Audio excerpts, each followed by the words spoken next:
Tributes are pouring in this morning for legendary music producer Quincy Jones, who has died at the age of 91.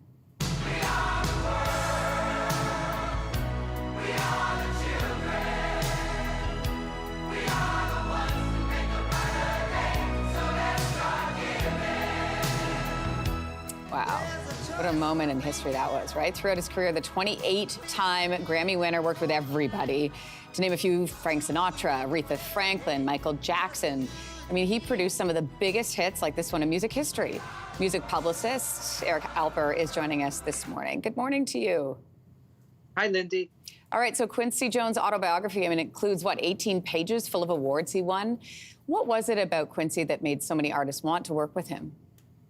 You just showed that clip right there. I mean, there's no other person on the planet that could have arranged, produced, and worked with and handled all of the egos that were involved with USA for Africa's We Are the World, simply because this is a man that had spent his entire life around music from the age of 14 when he first met Ray Charles and influenced music that way, to working with Leslie Gore and Michael Jackson and Diana Ross and Frank Sinatra. There's really nobody on the planet before or since or will be that has such a diverse career in shaping the way that we listen to music. And not just the albums that we all know and love, but writing the theme song for Sanford and Son in the 1970s, creating the Fresh Prince of Bel-Air and bringing Will Smith into Hollywood and making him a star as well. There were so many avenues of music and entertainment that he touched and influenced that we will never see the likes of him again. Quincy was known for being a mentor to the next generation of artists, and that included Montreal jazz singer Nikki Yanofsky. Quincy Jones was even featured on The Weeknd's 2022 album, Dawn FM. How has Quincy's career influenced the music of today?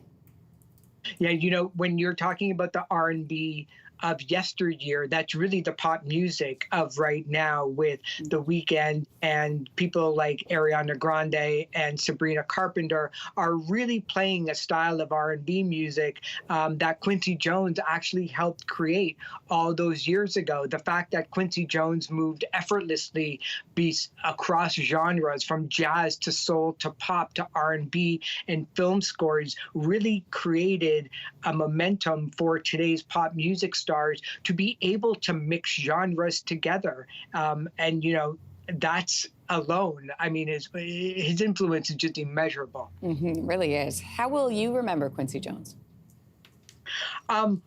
You know, it's interesting because I've got a lot of his albums here, but mostly because of the fact that he was a trailblazer in so many firsts when it came to the music industry, and his influence and his inspiration for nonprofit communities. In 1961, he became the first African-American to serve as vice president of a record label, that would be Mercury Records. And he helped develop a lot of African-American museums and art galleries and music education program. So as somebody that works in the music industry, I'm thankful that he saw and he had the time and the wherewithal to take a look at the industry at large and say, how can we make this better, not just for the artist now, but for the next generation that's coming? The music is amazing. Nobody can question that.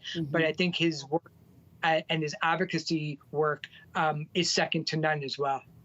Eric, thanks for your time this morning. We appreciate your thoughts. Thank you so much for having me. We'll talk soon. If you liked that video, make sure to subscribe to the Your Morning YouTube feed, where you can find all kinds of new content posted every weekday morning.